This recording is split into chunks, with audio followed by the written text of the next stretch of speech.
So ayun, good morning mga kasisi, content creator.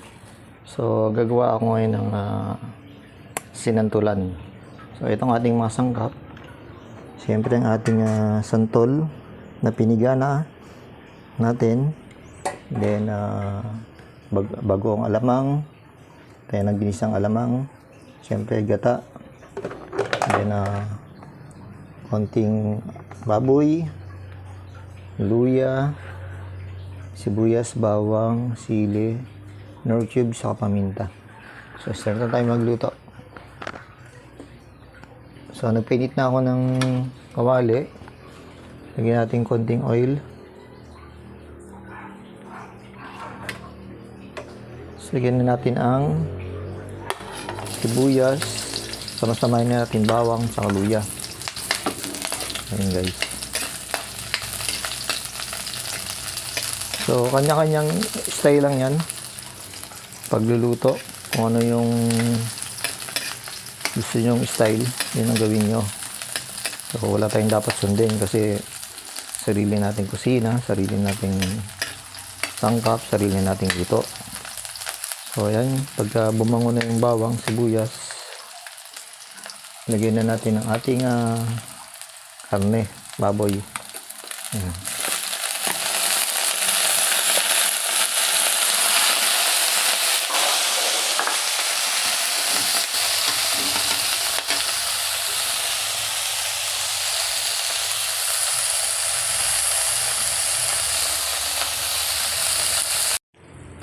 So pag bumango ng ating ginigisang baboy, pwede nating ilang ating ginisang alamang. Yan.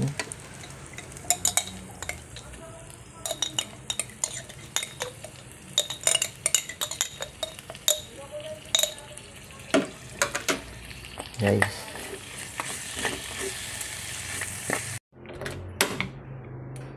Ayan guys, so pagluto ng ating baboy na ginisa, pwede natin ilagay ang ating gata.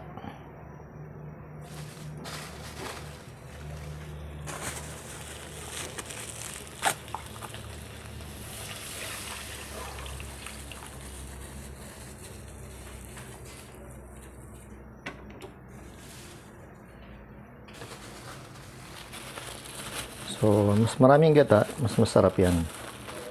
Sarap yung nagmamantika ang ating sinantulan. Ayan.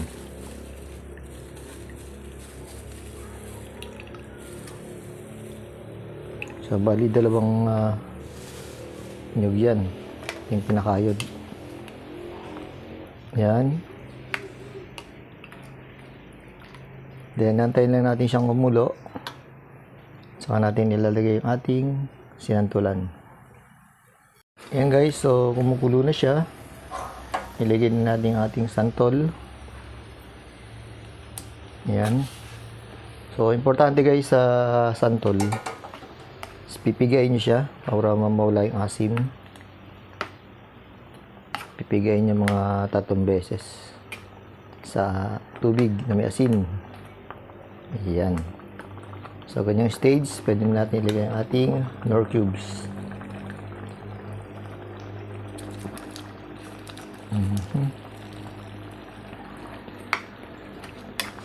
So, since meron na siyang ginisang alamang, konti, lagyan natin ng nor cubes. So, ang pantimpla lang natin is konting patis. Yan.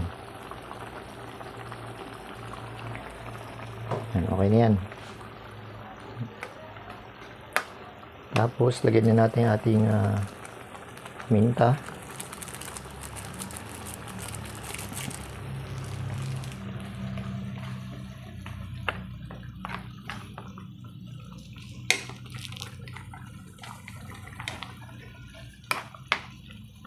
Tapos, kung mahilig tayo sa maanghang guys, katulad ko mahilig sa maanghang,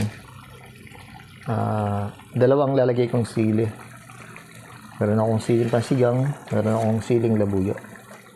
So, ilagay na natin yan. Yan. So, ganyan lang guys. Yan lang style natin. Then, antayin na natin ito magmantika sa low to medium heat. Then okay na, serve natin. Yan, thank you for watching. Salamat. Ayan guys, luto ng ating sinantulan. Yummy. Nagmamantika. Yan, madaming sili. The best. Kain tayo.